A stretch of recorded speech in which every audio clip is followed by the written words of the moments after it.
Bonjour à toutes et à tous et je suis très heureuse de recevoir, Vincent Castronovo, Vincenzo pour les intimes et je dois dire que tu m'as beaucoup appris parce que, j'étais naturopathe, mais je m'aperçois que la naturopathie est totalement insuffisante en enseignement et quand j'ai débarqué dans ton enseignement à toi, il y a plusieurs années, je dirais, il y a, je sais plus 6, 7 ou 8 ans, je sais rien, je sais plus.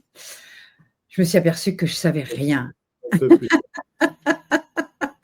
Je savais rien des fondamentaux et quand tu me posais des questions, je me raccourcissais sur ma chaise et je me disais: «Mon Dieu, mon ignorance est abyssale» et donc j'ai fait plusieurs fois le cursus de base où on part de l'atome, en passant par les mitochondries, en passant par, toutes les dernières études parce que comme tu le dis, aujourd'hui c'est déjà ou demain c'est déjà aujourd'hui, c'est ça ta phrase? Ça, Hein? absolument.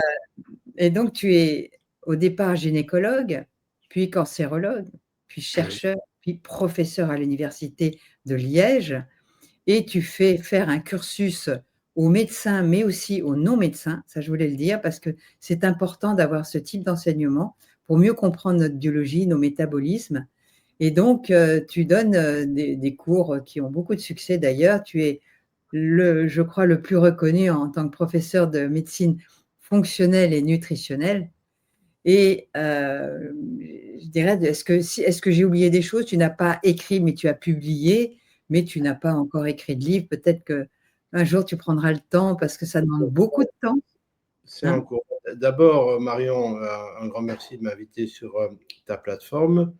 Et en fait, j'ai été ravi de te connaître comme quelqu'un qui avait la capacité de communiquer l'information au plus grand nombre pour que la population, même non médicale, puisse prendre conscience de l'importance de certaines choses fondamentales et ce que tu as appris.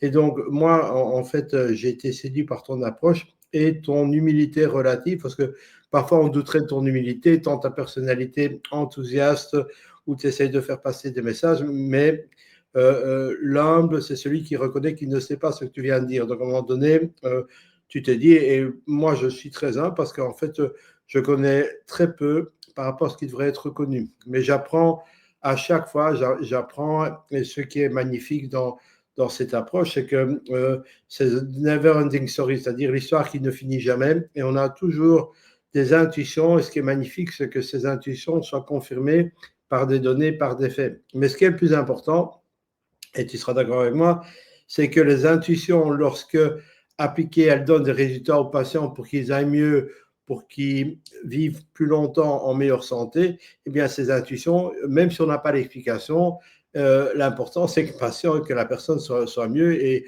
qu'on optimise son potentiel. Donc, parfois, l'explication viendra plus tard, mais il faut se baser sur le bon sens. Et je pense, ma chère Marion, que tu es certainement quelqu'un qui a un bon sens. Parfois, et ce qui est parfois est un peu, non pas irritant, mais interpellant et que je dois interpeller, c'est que tu es une lanceuse d'alerte, c'est-à-dire une lanceuse d'alerte. C'est-à-dire que lorsque tu as une information, tu l'amplifies tellement que tu en fais une histoire d'État et que à chaque fois, bon, évidemment que si on suivait toutes les recommandations depuis le début, on finirait par manger des cailloux. Hein, parce que Non! non, non, non. Et alors, ce que tu as compris également, je pense, et dont on va parler, c'est que nous sommes tous uniques et que une solution qui marche pour une personne ne sera pas nécessairement la bonne solution pour l'autre personne. Donc, dans la médecine que je défends et que d'ailleurs que j'enseigne, comme tu l'as aimablement rappelé, au diplôme européen que je donne à Paris, qui s'appelle le MAPS, Micronutrition, Alimentation, Prévention et Santé, et je me suis battu pour que les non-médecins puissent y participer parce que je pense qu'ils ont un rôle important. C'est la médecine 4P. Prévention, ce qui est un peu ton fer de lance. Personnalisation, et ça c'est fondamental, c'est-à-dire nous sommes tous uniques et chacun a son histoire intégrative qui fait intervenir non seulement notre héritage génétique, mais également épigénétique, également notre microbiote dont on va parler un petit peu aujourd'hui. La précision, c'est-à-dire qu'on doit analyser, corriger ce qui ne va pas et laisser tranquille ce qui va bien. et puis la participation, c'est-à-dire que le patient est le responsable de sa santé. À partir du moment où on donne clairement les informations au patient en fonction de son histoire, en fonction de son état, on lui dit, bah, vous, ça, c'est pas bon, vous, ça, vous pouvez, ça, non. Et s'il ne le fait pas, on ne peut pas faire le bien aux gens malgré eux. Donc voilà. Donc ça, je pense que c'est très bien et je suis ravi donc de collaborer avec toi quand c'est possible pour pouvoir contribuer. Et moi, j'ai aussi un leitmotiv qui est on ne peut agir sûrement efficacement pardon, que sur ce que l'on comprend et connaît. D'abord comprendre et puis connaître. Voilà. Oui. Alors pour notre communauté, je dois dire que tu as des cursus d'enseignement marathoniens. Donc tu sors encore d'un cursus qui a eu lieu à Lille. Et Absolument. donc c'est fatigant parce que c'est du… Si vous connaissiez le professeur Castronovo, c'est du non-stop. Il n'arrête pas. Il est jamais fatigué. Et nous, on est exsangue à la fin de la journée, mais lui, il a toujours la patate. Mais c'est quand même beaucoup fatigant parce qu'il faut savoir, si je peux le dire, tu as été affecté toi-même d'une maladie. On peut en Absolument. parler ou pas? Bon, Absolument. Bien parce que c'est sûr. important parce qu'il y a des gens qui t'ont critiqué, je voudrais remettre les pendules à l'heure. Et donc, tu as été affecté d'un cancer de l'ésophage, opéré, tu as failli mourir. Suite à une erreur de parcours, une infirmière t'a créé un AVC. Tu ne Un pouvais pas parler. anesthésiste, pas une infirmière, un anesthésiste qui a perforé les carotides et m'a envoyé un morceau de carotide au niveau de l'artère sylvienne qui nourrit le cerveau droit. Voilà. Et donc, j'ai fait une Voilà. hémiplégie lobe gauche. Ce qui, bien Et tu ne sûr, pouvais plus parler. Toi, professeur, tu as réappris à parler. j'ai réappris à parler, j'ai réappris à marcher, j'ai réappris à bouger mes mains, etc. Absolument. Donc, je Et trouve ça un tout on avait pronostiqué que j'allais mourir. Hein. Oui, absolument. Il y en a déjà qui t'avaient enterré d'ailleurs. Mais Absolument. on n'en parle pas de ça. Et donc, ce que je voudrais dire, c'est qu'il y a des fois, quand tu es fatigué, tu peux moins articuler. Donc, soyez tolérants, s'il vous plaît. Oui, absolument. Tolérant. Voilà, Tolérant. soyez tolérants, s'il vous plaît, parce que Vincent peut de temps en temps glisser sur des mots. Voilà. Alors, Donc, aujourd'hui, je sais que tu as été parrain de beaucoup d'enfants, parce que beaucoup de femmes n'arrivaient pas à avoir d'enfants. Et absolument. tu es parrain de nombreux enfants du fait d'avoir réglé leur flore vaginale, ce qui est le thème d'aujourd'hui, qui est en interaction, bien entendu, avec notre flore intestinale, etc. Est-ce que tu peux nous présenter un petit peu cette problématique-là? Donc voilà, donc depuis maintenant plusieurs années, on sait que l'humain n'est pas seul, c'est-à-dire que si nous avons une communauté de 100 000 milliards de cellules humaines, ce n'est que moins de 1/10 de la totalité des cellules vivantes qui vivent en nous. Nous sommes ce qu'on appelle des holobiontes, c'est-à-dire des organismes complexes et vivent en nous et à notre surface, et en nous, je parle notamment de l'intestin, une communauté de bactéries qu'on appelle le microbiote. Alors aujourd'hui, on parle du microbiote intestinal, du microbiote cutané, du microbiote pulmonaire. On a appris le rôle important du microbiote pulmonaire lors de la pandémie Covid, parce que le microbiote a été largement perturbé et a entraîné les pneumonies à bactéries qui a souvent malheureusement été responsable de la mort des patients qui souffraient du Covid. Et également le microbiote vaginal dont on va parler aujourd'hui. Alors c'est intéressant parce que ce microbiote, ce n'est que une des parties émergées de l'iceberg, parce que en vérité, au-delà de ça, il y a également un monde qui est encore hyper compliqué à étudier, qui est le virome. Et donc, je pense que on sera peut-être plus là pour en parler, mais peut-être que les prédécesseurs, nos successeurs, pas prédécesseurs, en parleront. Et ce virome, ce sont des milliards de virus qu'on appelle notamment des bactériophages et qui sont capables de modifier le phénotype des bactéries. Donc, c'est autre chose. Mais déjà, nous connaissons suffisamment du rôle des bactéries dans un certain nombre de pathologies et du rôle d'une flore saine pour qu'on fonctionne bien par rapport à beaucoup de fonctions cérébrales, fonctions de l'organisme. Quand on parle de microbiote, on parle surtout, Marion, de Du la flore microbiote intestinale. intestinal. Ce n'est pas moins de 2 kilos de bactéries qui vivent en permanence, vivantes, hein, qui vivent en permanence dans notre côlon et qui sont responsables d'une activité métabolique aussi importante que le foie. Et aujourd'hui, chaque fois, il y a des dizaines d'articles qui sortent chaque semaine et on a fait un lien entre microbiote et tous les grands systèmes. Il y a l'axe microbiote cerveau, l'axe microbiote thyroïde, l'axe microbiote, ovaire, l'axe microbiote, testicule, l'axe microbiote, foie. Donc finalement, notre microbiote intestinal est le gestionnaire de notre santé. Et on sait pourquoi, mais ça, on en reparlera peut-être une autre fois. On avait déjà évoqué lors d'un live qui avait été un peu chamboulé parce qu'il y avait une mauvaise lumière, etc. Tu te rappelles, sur la mitochondrie. Mais on sait que les mitochondries, comme tu le sais très bien, Marion, sont des bactéries ancestrales qui ont été accueillies par la cellule eucaryote naissante il y a 1,6 milliard d'années et qu'elles ont gardé le même langage moléculaire que les bactéries. Et notre bonne bactérie sont les garants du bon fonctionnement de nos mitochondries. Okay. Or, comme les mitochondries représentent 10% de notre poids global, 40% du poids du cœur, 20% du poids du cerveau, il est évident que lorsque ce dialogue qui devrait être harmonieux entre une flore intestinale et nos mitochondries ne fonctionne pas bien, ben, il n'y a plus rien qui va. C'est ça. Et on s'est intéressé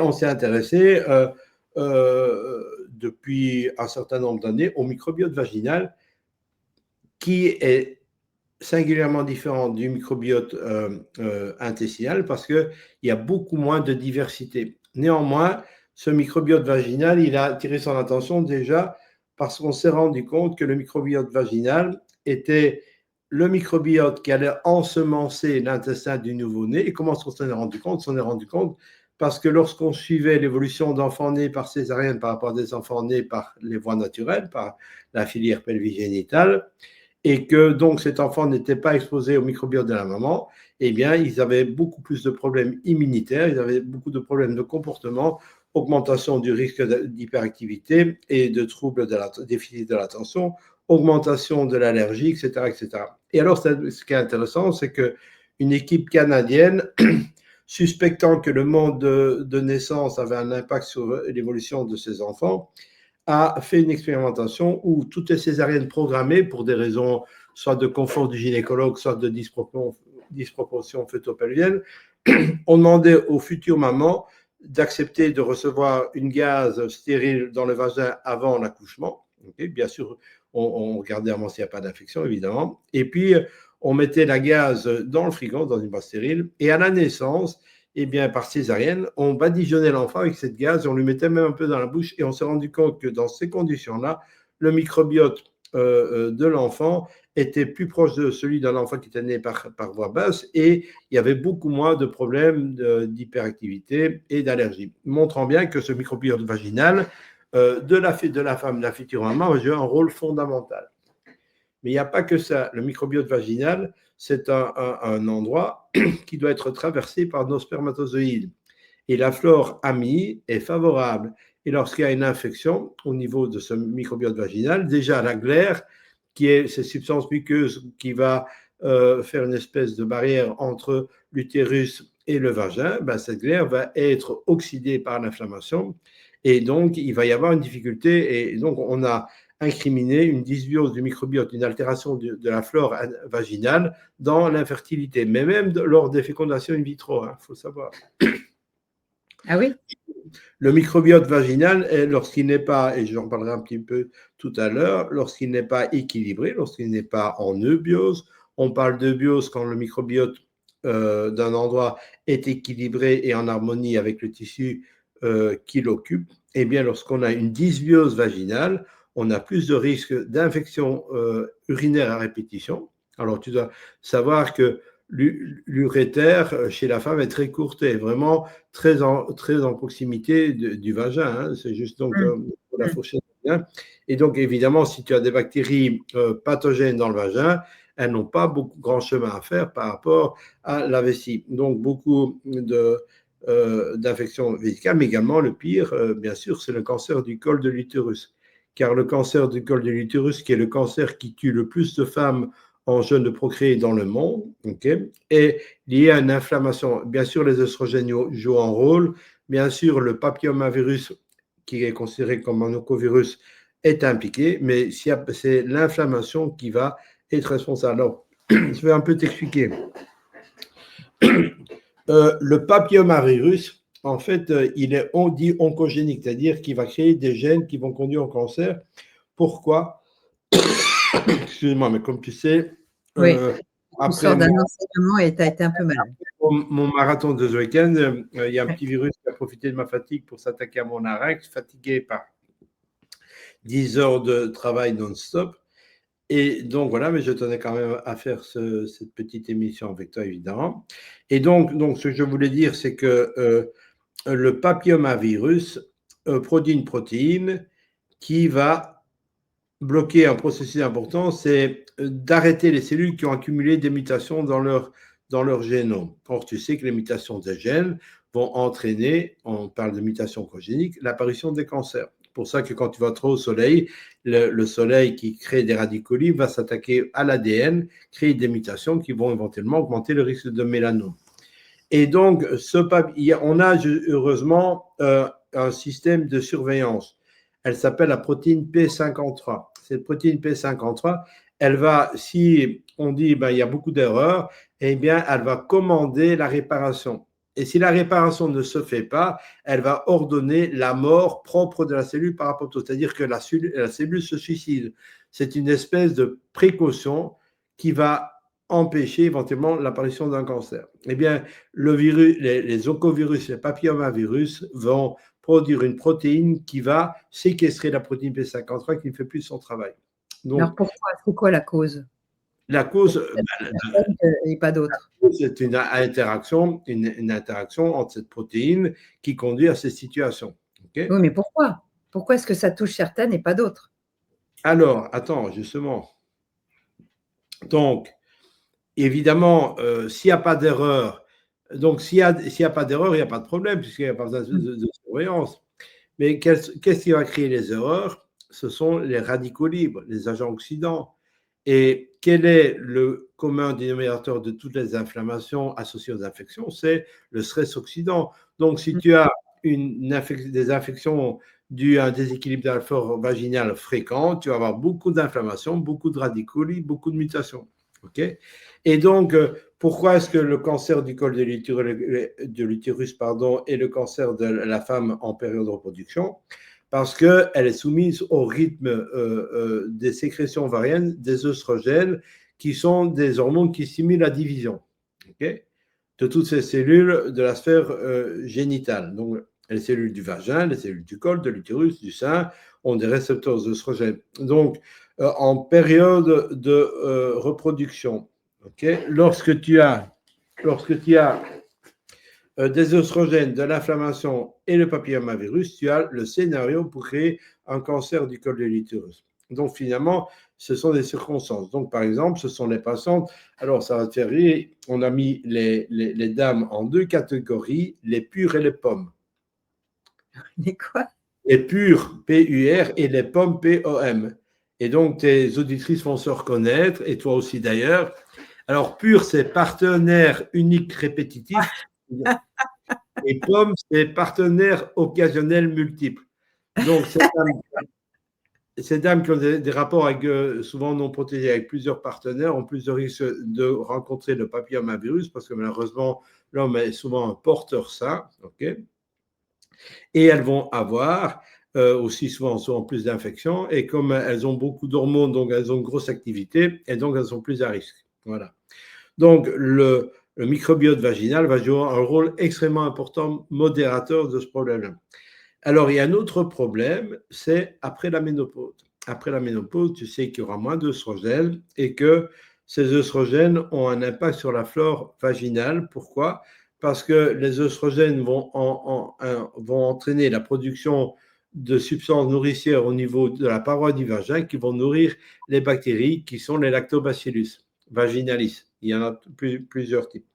Et en fait, on s'est rendu compte que en corrigeant le microbiote vaginal, on peut soulager beaucoup de femmes qui ont des problèmes récidivants, donc troubles de fertilité. Hein, ça vraiment. Des enfants qui ont, même en étant nés par le bas, ont eu des problèmes parce que peut-être que le microbiote vaginal n'était pas de qualité.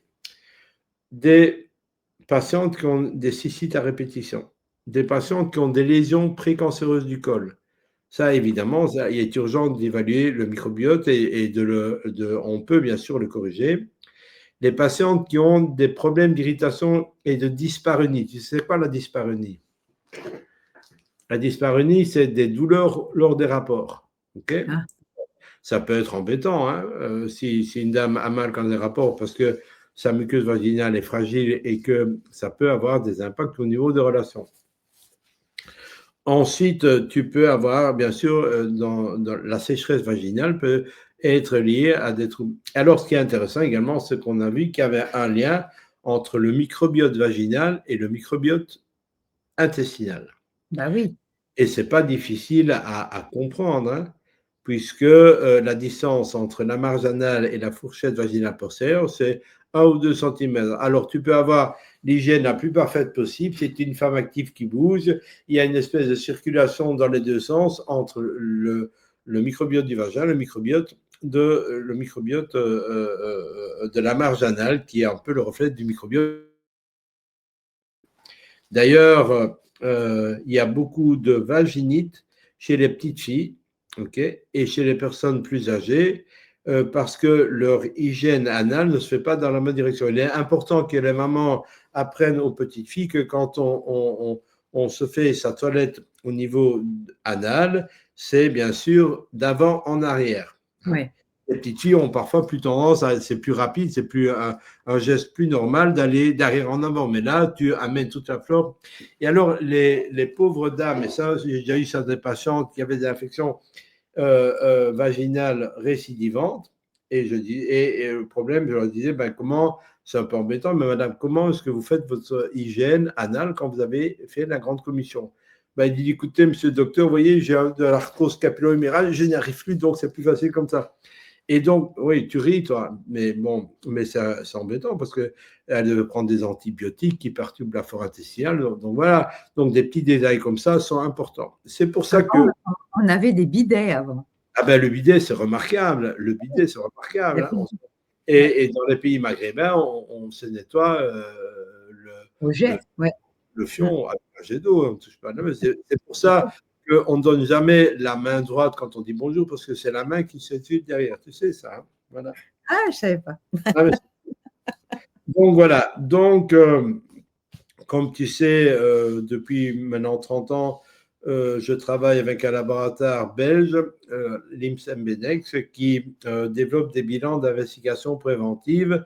L'idée, c'est d'avoir des données qui permettent d'améliorer la santé des patients sur des choses qui, malheureusement, ne sont pas encore prises en considération par la médecine allopathique, parce que le plus souvent, elles ne sont pas liées à la prescription de médicaments. Un exemple, on sait aujourd'hui que le dosage du satur en acide gras appelé acétyl oméga 3 est un des paramètres les plus pertinents pour la prévention des maladies cardiovasculaires, mais également de la dépression, de l'inflammation et maladies chroniques, et ce n'est pas remboursé.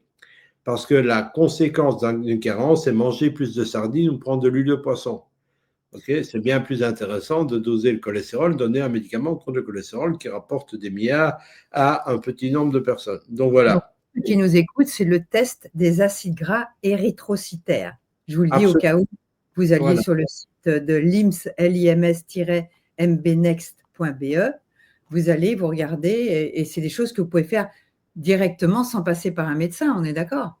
Absolument. Et donc, de toute manière, comme ce n'est pas remboursé, notamment, voilà, il n'y a pas de souci. Et alors, vous aurez les conseils et ça permettra de voir d'une part que votre digestif absorbe bien, parce que ces analyses sont intéressantes pour deux raisons. D'abord, elle voit si votre comportement alimentaire est en agrément avec les besoins physiologiques de vos cellules, mais deux, si malgré le fait que vous mangez de manière correcte, par exemple la diète méditerranéenne, eh bien, même si je sais que Marion trouve que c'est un peu dépassé la diète méditerranéenne. Un peu vague, hein, un peu vague, mais ce n'est pas le sujet d'aujourd'hui.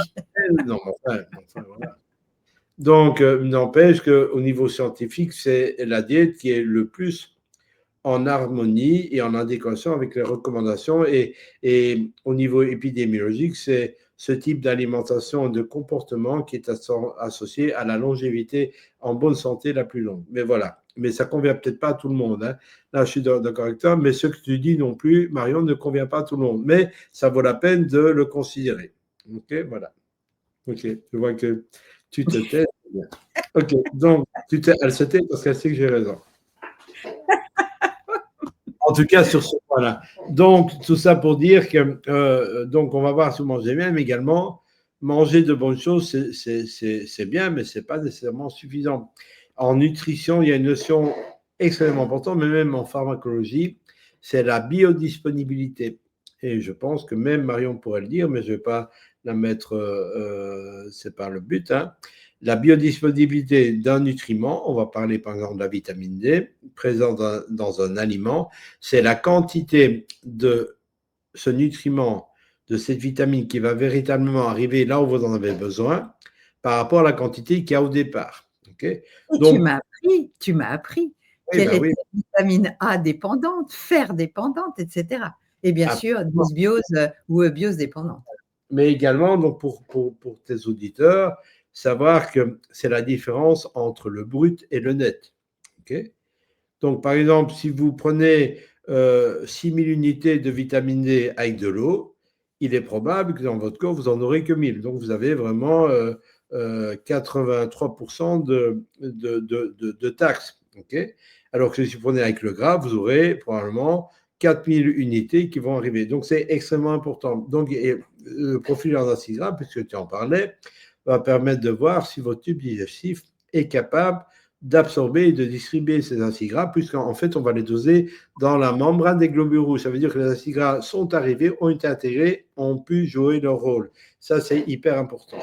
Voilà, donc voilà un petit exemple de ce test de prévention extrêmement intéressant. Vous verrez également si vous avez trop d'acides gras oméga 6, trop saturés, trop d'acides gras transindustriels, etc., qui ont des rôles absolument délétères pour notre santé. Donc, le microbiote vaginal, ce qui est intéressant, c'est une nouveauté au laboratoire. C'est un test qu'on peut faire soi-même. On ne doit pas aller chez le gynécologue, il y a toutes les instructions. Il suffit d'aller faire un petit prélèvement au niveau du vagin avec un coton-tige. On met le coton dans un tube avec un liquide conservateur et qui va arrêter la division des bactéries. On va l'envoyer et au laboratoire, on va extraire l'ADN des bactéries et on va faire comme pour l'analyse microbiote intestinale où là, on envoie un échantillon de sel, évidemment. On va séquencer, on va déterminer quelles sont les bactéries qui sont présentes dans votre vagin. Et alors, On peut donc avoir les familles bactériennes, comme oui, pour oui, notre microbiote intestinal, les absolument. familles bactériennes qui colonisent notre flore vaginale. Voilà. Euh, Et et voilà. est-ce Alors, qu'on parce que je suppose que dans des pays différents, les flores sont différentes. oui, évidemment, évidemment.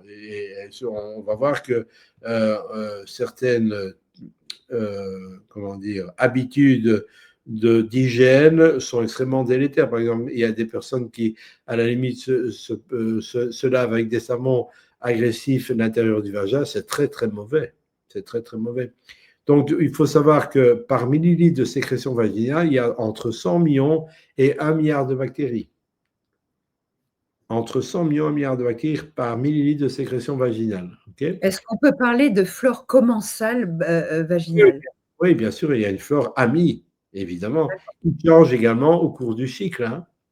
D'accord. Évidemment, par exemple, pendant les règles, il y a du sang avec des protéines, ça va favoriser les bactéries de putréfaction. D'autant plus si il y en a qui sont venus à partir du côlon. Et on a montré qu'il y avait une relation entre le microbiote vaginal et le microbiote intestinal. Et d'ailleurs, on peut rétablir un microbiote vaginal lorsque la patiente a un microbiote intestinal qui est dysbiotique, qui n'est pas en équilibre, en rééquilibrant le microbiote intestinal. C'est ça qui est intéressant. Okay. Mais Et est-ce alors, que, oui, et tu finiras après, si j'ai un bon intestin, un bon microbiote intestinal en eubiose, est-ce que je peux quand même avoir une flore vaginale perturbée? Et tu pourquoi? peux éventuellement avoir une flore vaginale perturbée parce que tu maltraites ton hygiène, parce que tu utilises des savons, que tu détruis les bactéries, parce que tu as des problèmes de cycle ovulatoire, parce que tu es ménopausé et que tu ne te supplémentes pas éventuellement en phytoœstrogènes, parce que tu as une atrophie vaginale qui n'est plus capable de soutenir la croissance. Donc ça, voilà. Et alors, on a en général 200 types de bactéries différentes dans le vagin, mais il y en a qui dominent. Et en fait, on a déterminé 5 vaginotypes. Okay, D'accord. alors, il y a le type 1 où c'est le Lactobacillus crispatus qui domine. crispatus, qui est associé à une santé vaginale optimale. Le 2 qui est le Lactobacillus gasseri et le 3 qui est le Lactobacillus jenseni. Puis un type 3 qui est un peu un mélange et qui est moins bien. Et puis un type 4 où il y a beaucoup de microbes, il n'y a pas un Lactobacillus qui domine. Et là, c'est un microbiote dysbiotique qui est associé à beaucoup de problèmes. Voilà. Donc, ce qui est intéressant, c'est que tu vas pouvoir comprendre les problèmes, ou en tout cas faire de la prévention. Quelqu'un qui a, il y a beaucoup aujourd'hui, malheureusement, il y a beaucoup de couples infertiles, chez qui on ne trouve rien. Et donc, on parle d'infertilité idiopathique ou essentielle, on ne sait pas. Eh bien, parfois, un élément qui va déclencher, c'est de rétablir une flore vaginale optimale. Donc, rien que ça, quand tu vois le parcours du combattant de certains couples pour avoir un enfant, quand on se dit qu'éventuellement, en corrigeant, et même dans les consultations de fécondation in vitro, donc dans certaines concentrations cliniques de fertilité, on commence à s'intéresser au microbiote vaginal parce qu'il a un impact majeur sur la fertilité. Donc, voilà. Donc, il y a tous ces problèmes. Pour moi, le premier problème, c'est l'infertilité. Le deuxième problème, c'est le risque de cancer. Le troisième, c'est les problèmes de cystite à répétition. Bien sûr, la vaginite chronique, évidemment. Il y a beaucoup de femmes. Ce n'est pas quelque chose dont les femmes parlent avec beaucoup d'aisance et volonté. De parler de tes vaginites à répétition, c'est embêtant, avec des blanches, des palodorantes. Souvent, la dysbiose vaginale, notamment le type 4, la communauté de type 4, est associée avec un risque plus important de mycose vaginale, de candida albicans. Et donc, ce candidat, certainement, il vient le plus souvent du côlon, mais lorsqu'il trouve un environnement favorable dans le vagin, c'est le bonheur pour lui. Donc, il va s'installer, donner des pertes blanches, du prurite, etc. Donc, voilà. Donc, c'est un test extrêmement intéressant, qui n'est pas invasif, qui peut se faire soi-même et qui te donne, alors éventuellement, évidemment, si le vaginotype n'est pas bien et qu'il y a des symptômes, la patiente sera invitée à consulter son gynécologue pour aller peut-être plus loin pour voir s'il n'y a pas une lésion. Ce n'est pas autodiagnostic. Voilà. Mais si on trouve un microbiote vaginal perturbé, est-ce que tu as des solutions, soit par des probiotiques mis en suppositoire dans le vagin, ou est-ce qu'il existe des solutions? Oui, pendant un certain temps, on a en effet, des firmes ont développé des probiotiques vaginaux par ovule. Et ceci a été aujourd'hui interdit en France. Mais en France, vous êtes le pays où on interdit. Oui, c'est interdit. D'accord. Oui, Alors, comment tu peux soigner un microbiote perturbé vaginal? Aujourd'hui, Bien sûr, mais outre l'alimentation, ça ne va pas forcément régler le problème. Comme je t'ai dit, beaucoup de bactéries vaginales viennent du côlon, et donc en optimisant la flore du côlon, il y a beaucoup d'études qui le démontrent, en optimisant la flore du côlon, on parvient à rétablir une bonne flore intestinale, plus l'hygiène de vie, évidemment, et l'hygiène locale. Voilà. Oui, parce que le docteur Gundry, qui vient de sortir Code intestin, il nous dit que, bon, pour les Américains, 80% des Américains auraient un leaky gut, c'est-à-dire un intestin perméable. Tu peux nous en parler? Évidemment, 80% des Américains et probablement 70% des Européens et des Français ont un syndrome de l'intestin hyperperméable. Cet intestin hyperperméable est la cause première de toutes les maladies chroniques. Et je me plais à dire dans mes cours que finalement, et cela prouve bien ce que je disais, c'est que le bon sens n'a pas besoin toujours d'avoir l'évidence scientifique. Hippocrate, il y a 2400 ans, a dit toutes les maladies commencent au niveau des intestins, juste en observant, juste en voyant que la plupart, et si même vous êtes un peu observateur de quelqu'un qui est dans votre entourage ou quoi, par exemple, qui souffre de maladies auto-immunes, une crise de maladie auto-immune est souvent précédée d'un problème gastro-intestinal, souvent lié à une émotion. Okay. Et donc, le plus souvent, chaque crise est plus grave que celle d'avant parce que ce leaky gut va préparer à une plus grande attaque à la prochaine salve. Donc, le leaky gut a deux. Donc, l'intestin, c'est un peu comme je vais vous montrer ici, vous voyez, les cellules intestinales. Vous voyez, attendez, je vais vous montrer comme ça.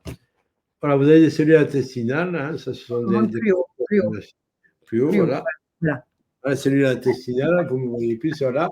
Chacune de ces boîtes, c'est une cellule intestinale. Et vous voyez, elles sont jointives. Okay, et elles sont jointives parce qu'entre les deux, ici, vous voyez, il y a une espèce de portail. Voilà, je les écarte, vous voyez ici. Ce portail, c'est ce qu'on appelle le complexe jonctionnel serré ou time junction.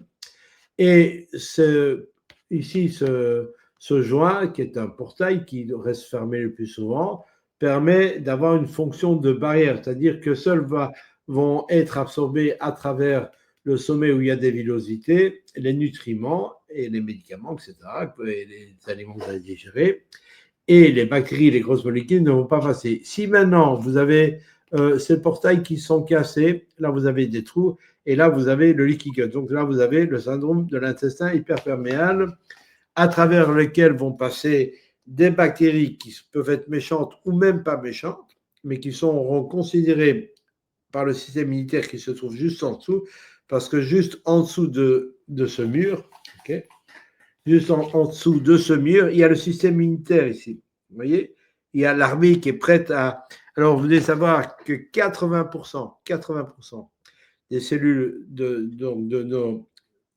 armée de défense et le système immunitaire sont en dessous de ces entérocytes, ces briques. Okay, donc, dès qu'il y a un étranger, parce que le système immunitaire, c'est le système le plus xénophobe qui soit, hein, je pense qu'il aurait voté RN, probablement, le système militaire. Donc, tout étranger qui ne fait pas partie de la communauté du corps est considéré comme un ennemi et va déclencher la guerre, même s'il n'était pas méchant. Et même éventuellement, si c'est un ennemi qui vient d'alimenter un étranger, une protéine qui n'est pas digérée. Par exemple, si vous avez un morceau de blanc d'œuf qui n'est pas digéré et qui rentre parce que vous avez vos portes qui sont ouvertes, vous avez un leaky gut, comme le disait Marion, eh bien, votre système immunitaire se dit, eh ben, on est attaqué par des poules, suce aux poules, et on fait des anticorps contre la protéine de blanc d'œuf. Et vous allez avoir des maladies qu'on appelle des allergies. Donc, alors c'est pas fini. Vous avez beaucoup de bactéries dans l'intestin qui vont passer. Généralement, seules ne traversent que les méchantes. Elles ont trouvé des systèmes. Et là, c'est tant mieux que le système immunitaire les tue. Mais quand c'est des gentils et qui sont considérés comme des ennemis, vous rentrez en guerre. Et quand vous avez un leaky gut permanent, vous êtes en inflammation chronique. Et cette inflammation chronique, et Marion le sait bien, va donner une résistance à l'insuline. C'est-à-dire, vous allez devoir produire plus d'insuline. Et l'insuline, c'est l'hormone du stockage. Vous allez grassir. Mais vous n'allez pas grassir partout, vous allez grassir du bidou, la graisse viscérale. Et donc, 80% des Américains ont un gros bidou.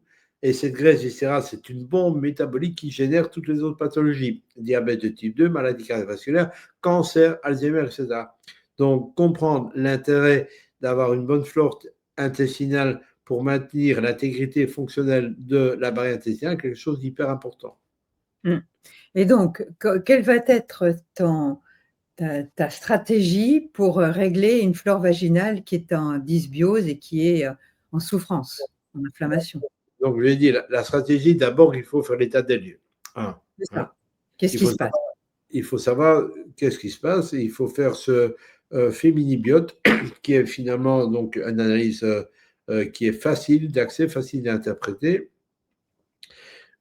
Éventuellement, s'il y a une grosse perturbation qu'on ne comprend pas et qui a des symptômes digestifs, je pense qu'il faut aller plus loin et étudier le microbiote du corps intestinal, d'autant plus que ce microbiote intestinal est perturbé, vous allez avoir un risque augmenté de maladies chroniques dont on vient de parler, puisque un microbiote sain, une flore commensale est essentielle pour une fonction barrière intestinale optimale. La première cause de leaky gut, c'est la dysbiose, c'est-à-dire l'altération du microbiote intestinal. Donc, on fait le microbiote vaginal S'il est très perturbé, on voit avec la patiente s'il y a, pardon, s'il n'y a pas une utilisation excessive de savon, etc. L'hygiène intime, quelque chose d'extrêmement important. Il y a des dames qui, à la limite, se nettoient avec des savons agressifs le vagin à la douche tout le temps, c'est pas bien. Il faut un minimum d'hygiène, mais l'extérieur, l'intérieur, le vagin en bonne santé, il est auto-nettoyant, justement. Okay, les bactéries du vagin commensales ont commission de maintenir l'équilibre et donc l'hygiène. Notre flore normale, elle est saine et elle est amie. Donc, il ne faut pas la perturber. C'est pour ça également qu'au niveau de la peau, les dermatologues te diront que prendre des douches tous les jours savonnées, ce n'est pas bon pour la peau. Ça ne veut pas dire qu'il faut se laisser à sentir mauvais, mais il faut pas nécessairement se laver tous les jours avec de la douche. Hein. Et au niveau des cheveux non plus, hein. Les shampoings tous les jours, c'est pas bon. D'ailleurs, on sait que ceux qui se lavent les cheveux tous les jours, à la fin, ils sont obligés parce qu'ils ont déréglé complètement le système de glandes sébacées au niveau des cheveux. Et comme le cheveu a besoin d'un minimum de sébum pour être en bonne santé, on lui enlève, il en produit plus. Hein. Lui, il essaye de répondre. Donc, vous êtes condamné à avoir les cheveux gras tout le temps. Si vous avez un nettoyage agressif de votre flore vaginale, on ne nettoie pas l'intérieur du vagin. Okay, ça, Bon, c'est la règle. alors, disons que je suis avec une dame qui ne se nettoie pas avec des savons agressifs et qui Voilà. fait quand même des cystites à répétition, tu lui fais quoi? Ben, je lui fais un microbiote vaginal et intestinal en même temps. D'accord.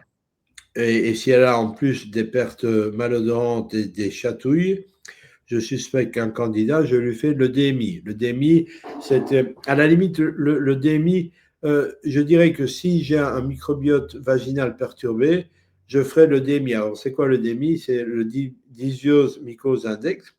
C'est une analyse qui se fait sur les urines et qui va analyser dans le sang, dans l'urine, pardon, des molécules qui sont produites soit par le champignon, le Candida albicans, ou un autre qu'on appelle le Geotrichum, mais c'est de la même famille, soit s'il y a un excès de bactéries de fermentation ou de putréfaction. C'est-à-dire, dans putréfaction, vous entendez le mot pu. Hein, et donc, ce sont des protéines qui ont été pas digérées, qui ont servi à stimuler des bactéries qui se nourrissent de protéines non digérées.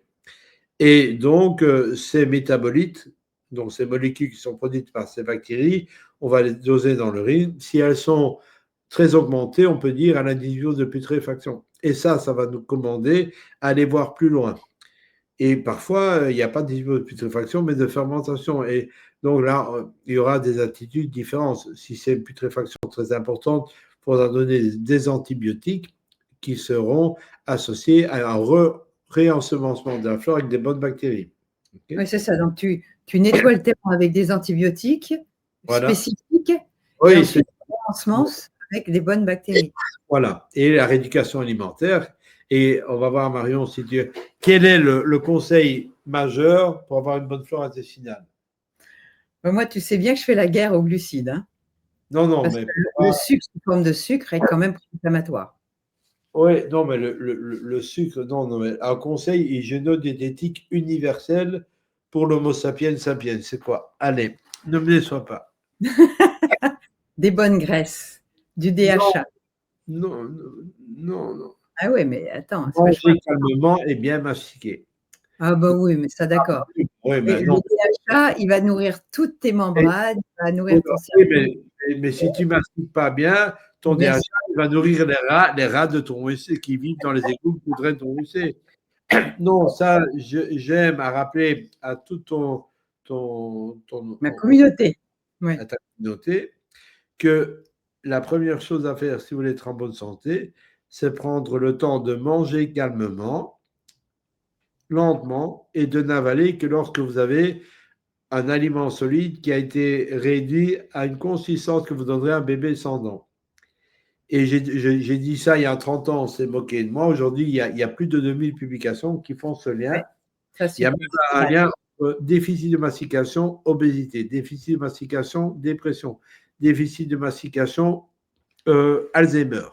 Alzheimer, fonction Non, c'est cognitive. vrai, c'est la base. C'est la base. Je suis d'accord. Donc, si vous ne mastiquez pas bien, ou bien, si vous mangez des protéines après avoir été énervé. Okay.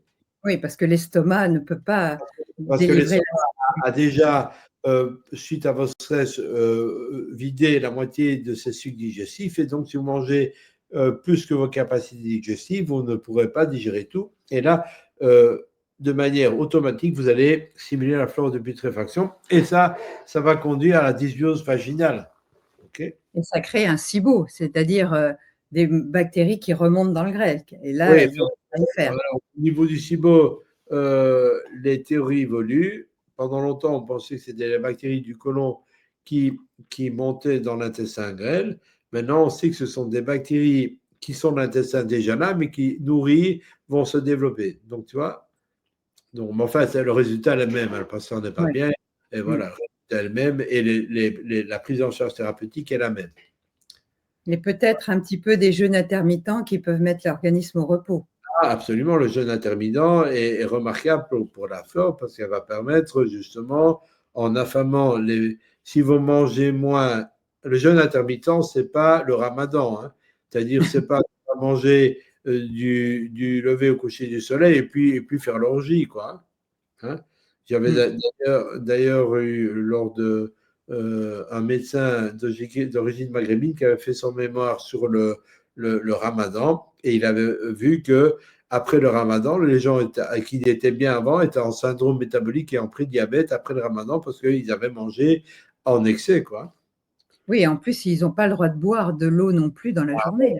Évidemment, c'est catastrophique. Voilà.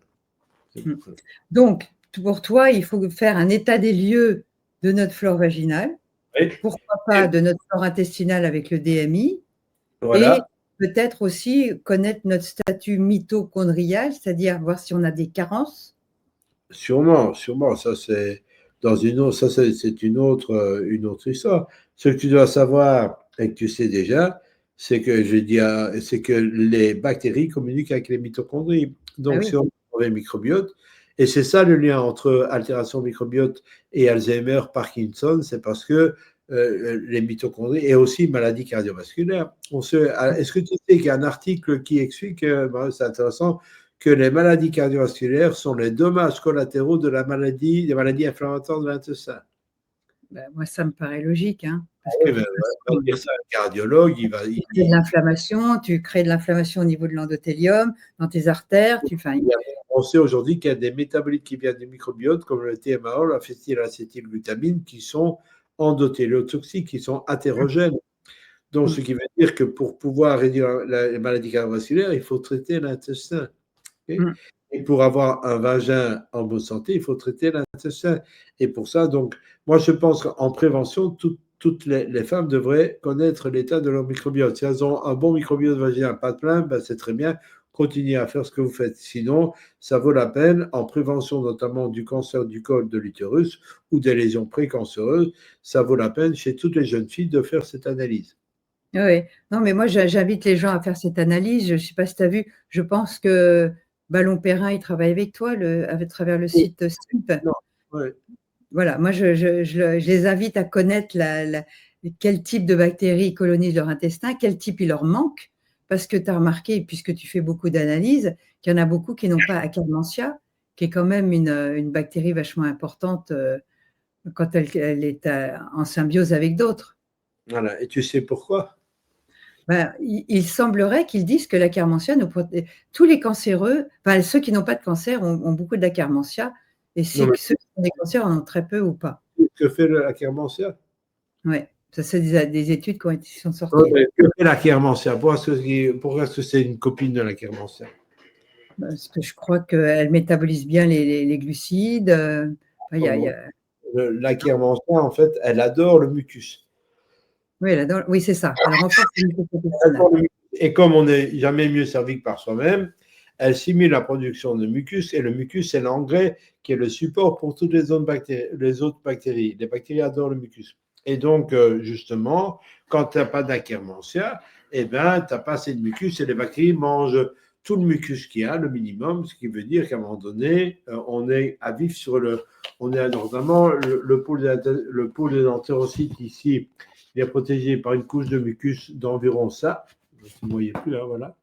ça. Et si on n'a plus, ben, les bactéries commencent et elles vont abîmer les portails et on va avoir les gueules. Voilà.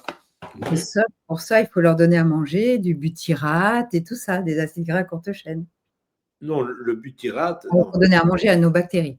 Ah oui, il faut donner des prébiotiques pour que le butyrate, lui, c'est le nutriment des colonocytes, okay, qui est également hyper intéressant parce qu'il nous protège du cancer du côlon qui devient le cancer tueur numéro 2, pas le numéro 3, le numéro 2, cancer du côlon.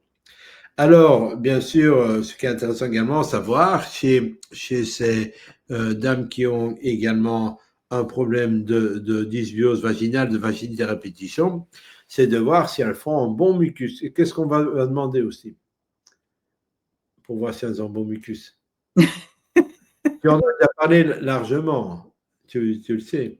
Oui, mais je ne sais pas ce que tu veux me faire dire, donc je ne sais pas.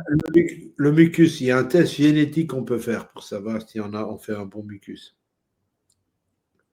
Et une personne sur 5 est génétiquement déficiente et ne fait pas un bon mucus. Et c'est quoi le génome, le génotype de ça? Le FUT2 non sécréteur. Oh, le FUT2, ah bah oui, bien sûr, je suis C'est tellement évident. Ah bah, bien sûr, oh là là là là, j'en ai parlé en long, en large, en travers. On a même fait un Oui. petit post ensemble. Oui, oui, excuse-moi, ça ne me venait pas à l'idée. C'est Ah si, important c'est très important, c'est vrai. que ta communauté n'oublie pas ce test qui est quand même important, parce qu'on sait qu'une personne sur 5 n'est pas capable de former un mucus de qualité, c'est-à-dire le mucus, vous savez, c'est quoi? C'est la morve qui sort du nez. Pour l'instant, moi, j'en ai un peu en excès. C'est une défense, mais également, on pensait au départ que c'était juste une défense mécanique, mais on sait aujourd'hui que c'est un support essentiel pour la flore bactérienne au niveau non seulement de l'intestin, des voies respiratoires, la vésicule biliaire, également du vagin. Okay? Et ce mucus, c'est un peu des molécules de sucre qui viennent se lier et il y a un sucre qu'on appelle le fucose qui vient terminer ces petites chaînes. Et un peu le mucus, vous avez déjà eu, hein, quand vous avez un rhume, éventuellement, c'est tout gluant et puis ça peut sécher, ça devient tout dur. Et en fait, ces chaînes de sucre, c'est celles qui vont gorger l'eau, le mucopolysaccharide, un peu comme tu as déjà tapissé, Marion. Oui, non, je suis pas bricoleuse. Marion, c'est une princesse. Mais quand tu tapisses à Marion, tu as une colle à tapisser. James, il a pris une colle, c'est de la poudre très légère. Tu la mets, tu mets de l'eau et elle gonfle. C'est comme un mucopolysaccharide, sauf que ça ne vient pas de la mort, bien sûr, ça vient de végétaux. Eh bien, le mucus, c'est comme ça. Donc, il va se gonfler d'eau et il va permettre alors de coller au niveau des voies respiratoires, c'est une défense. Il y a l'escalator mucociliaire. Donc, tu as des cils qui font aller à un tapis de mucus. Quand tu respires, les particules virales vont venir se coller et puis c'est arrivé dans l'oropharynx. Donc, c'est une défense. Mais au niveau de l'intestin, au niveau du vagin, c'est une molécule qui est essentielle pour les bonnes bactéries. Et d'ailleurs, quand tu es FUT2 non sécréteur, c'est-à-dire que tu n'as pas génétiquement, parce que tu as hérité de ton papa et ta maman, de 2 gènes qui sont nazes, hein, eh bien, tu auras vraiment du mal à avoir un bon microbiote, et vaginal et intestinal, et notamment avoir du bifidus qui est important pour produire le butyrate dont tu parlais tout à l'heure. Et donc, c'est intéressant parce que ces personnes, si elles ne savent pas qu'elles sont FUT2, elles n'auront pas la solution. Oui. Moi, j'ai une dame qui m'avait fait un témoignage qu'on pourrait un jour diffuser parce qu'elle a dit, moi, je veux que tout le monde le sache. Une dame qui vient à 58 ans, depuis 14 ans, elle souffre d'halitose. C'est-à-dire, c'est quoi l'halitose? Une mauvaise haleine, une haleine de chaque... Oui, l'halitose, oui. Halitose, tu sais, oui. Mais, il y en a beaucoup qui ont les mauvaises haleines. Hein. Oui. Donc, alors, la mauvaise haleine, ce n'est pas nécessairement parce que tu as les dents pourries, c'est parce qu'on expire nos paix. Alors, ta communauté doit savoir qu'on expire nos gaz intestinaux. D'ailleurs, tu parlais du SIBO, eh bien, le diagnostic du SIBO se fait en mangeant, en ingérant une dose de lactulose ou d'autres molécules et en mesurant après 2 heures et demie, l'air expiré pour voir s'il y a de l'hydrogène, du méthane, etc., ou du Ouais. sulfure. Ok. Mmh. Donc, quand vous avez des personnes qui ont une mauvaise haleine, vous pouvez les inviter à aller faire une analyse du microbiote parce qu'ils ont une dysbiose de putréfaction. Ok. Mmh.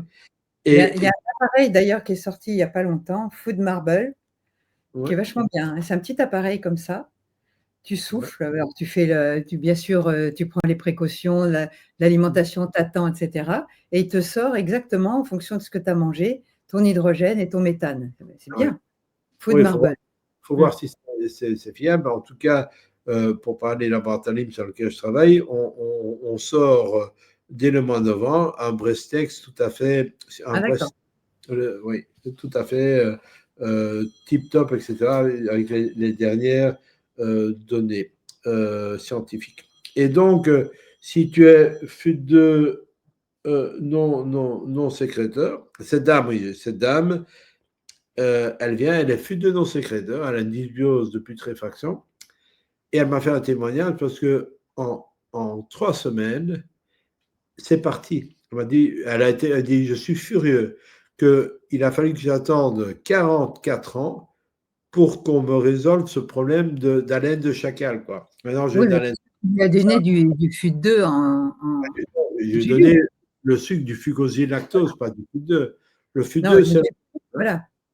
oui, et des probiotiques. Et elle m'a dit, voilà, vous avez changé ma vie, docteur. Pour un Ouais. simple test, quoi, un simple test. Donc, alors, on sait également que les gens qui ont des problèmes de vésicule biliaire ont des problèmes. Et le FUT2 non sécréteur est associé également à des problèmes de microbiote vaginal. Et il y a un lien également avec l'endométriose. Mmh. Ouais. D'accord. Mais ça devrait être systématiquement, vérifié parce que si c'est Je un le test, fais. salivaire, on peut très bien Ah là, au oui, niveau de la veine, faire ah ça oui, c'est chez un bébé qui a toujours mal au ventre, on ne comprend pas pourquoi, et si la mère évidemment, n'est pas sécréteur, l'enfant a des chances de ne pas l'être non plus.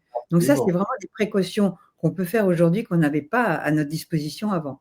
Mmh. Évidemment, ça peut vraiment Mmh. avoir un impact majeur sur la santé des gens. Ça coûte pas cher Ouais, et ouais, ça fait qu'une fois, hein. Et ouais. donc, éventuellement, parfois, même les hétérozygotes, ceux qui n'ont qu'un bon sur les deux, peuvent être améliorés parce qu'ils ont d'autres problèmes et que cette déficience, même de 50%, fait que d'autres déficiences se manifestent plus facilement. Donc, Mmh. moi, je fais systématiquement le FU2 et la MTHFR chez tous mes patients. Et Ah oui. maintenant, Oui, mais l'apoquel, explique pour le MTHFR, pourquoi, après, il peut être déficient ou non et ce que ça fait au niveau du foie et cetera? MTHFR, c'est un nom code pour définir une enzyme qui a un nom à coucher dehors, qui est la 5,10-méthylène tétrahydrofolate réductase. Waouh! Tes souhaits. Voilà, voilà. Alors, Marion m'a dit, ma communauté, elle ne veut pas de trucs scientifiques, donc c'est un médicament explique. Oui, mais le MTHFR, c'est quand même un truc, qu'on devrait faire quand même. Et donc, ça concerne 2 voies métaboliques extrêmement importantes. Enfin, surtout une voie, mais quand on parle de MTHFR, on parle d'un métabolique qu'on appelle l'homocystine. Est-ce que ta communauté a déjà été, comment Non, dire, l'homocysteine, ils ne savent pas trop. Je sais que c'est des marqueurs pour les problèmes cardiovasculaires, et pas mais en que. général, les gens ne le font pas, hein. Ouais, oui, ce serait bien. Je ne sais pas si tu as une capacité à sonder dans ta communauté qui connaît son homocystine. Ben, il faudra qu'ils nous le disent dans les commentaires, ce sera sur YouTube. Ce serait bien que sur YouTube, il t'envoie un message, je connais mon taux d'homocystéine ou pas. Et s'ils ne connaissent pas, je t'invite à ce qu'on fasse une petite séance parce que c'est tellement Pourquoi pas? important. C'est important, ouais. Il y a Bah, explique pourquoi, comme ça 40, leur donne envie. Ouais. 40% de la population a un déficit de cette enzyme. Okay, et 15% a un déficit grave qui est associé à un risque augmenté de maladies cardiovasculaires, de dépression, d'Alzheimer et de cancer. Donc ça vaut la peine parce que ce qui est important, c'est pas de savoir qu'on a un risque, c'est de savoir qu'on peut le contourner, on peut suppléer cette déficience. Et Okay, tu le supplées comment? en donnant la molécule que l'enzyme ne sait pas faire en quantité suffisante, qui est l'acide folique, la vitamine B9 activée qu'on appelle le 5-méthylfolate. Ouais, mais l'acide folique, il faut qu'il soit sous forme absorbable, méthylée et compagnie, parce qu'il y en a beaucoup d'acide folique qui veulent de la merde, hein. Ah ben évidemment. Donc, la forme active, c'est le 5-méthylfolate. Mmh. Voilà. Mmh. Et donc, je fais le FU2. Et alors, au départ, on a fait beaucoup. Et au laboratoire, on s'est rendu compte que finalement, il y a entre 20 et 22% de la population qui est FU2 non sécréteur. C'est ça. Et qu'on peut aider. Et qu'on peut Ouais. aider. C'est Moi, génial. j'ai une amie, elle avait du Candida albicans, elle n'arrivait pas à perdre de poids. Il a suffi de lui donner ce fucosyl, ce fucose lactose, c'est ça? Fucose de lactose. Ouais. Voilà. Et évidemment, il y a une modification de l'alimentation quand même à faire. Bah, depuis, elle va bien, hein. Mais il faut en prendre tout le temps. Le problème, c'est que c'est à vie. Ah, évidemment, puisque c'est un déficit génétique que tu Voilà. dois. Et voilà. Hein, si tu gagnes pas d'argent, il faut qu'on t'en donne tout le temps. Sinon, à un moment donné, Ouais, tu mais n'en tu as vois, plus. il y a des gens qui en prennent, et puis comme il vaut mieux, ils arrêtent, et boum, ils recommencent à abandonner. Ça, c'est le thérapeute qui n'a pas expliqué que c'est un déficit à vie. Hein. Ouais, ouais. Voilà. Si tu as une jambe plus courte que l'autre et que tu dois mettre une talonnette, le jour où tu ne la mets pas, tu reboites. Hein. Non. C'est sûr. C'est pas bête. Voilà. Est-ce qu'on a tout vu sur la flore vaginale? Est-ce que tu veux dire le mot de la fin?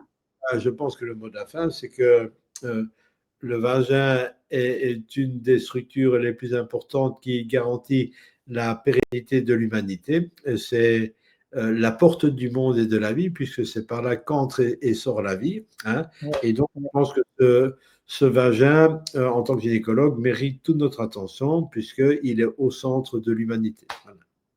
Super, merci Vincent. Écoute, Oui, c'était très clair. Je pense que vous nous direz si vous avez apprécié ce podcast. Et si vous voulez d'autres podcasts, on en fera d'autres si vous le voulez. Il n'y a pas de souci parce qu'on est là pour vous enseigner, pour vous donner, prêcher la bonne parole, pour que vous soyez autonome vis-à-vis de votre santé. Que absolument. mieux vaut prévenir que guérir, hein, on est d'accord? Très bien. Et Absolument. Un grand merci à toi et à toutes tes émissions et toute ton énergie que tu dépenses pour transmettre le plus souvent la bonne parole. merci Vincent, merci, à bientôt. Au revoir.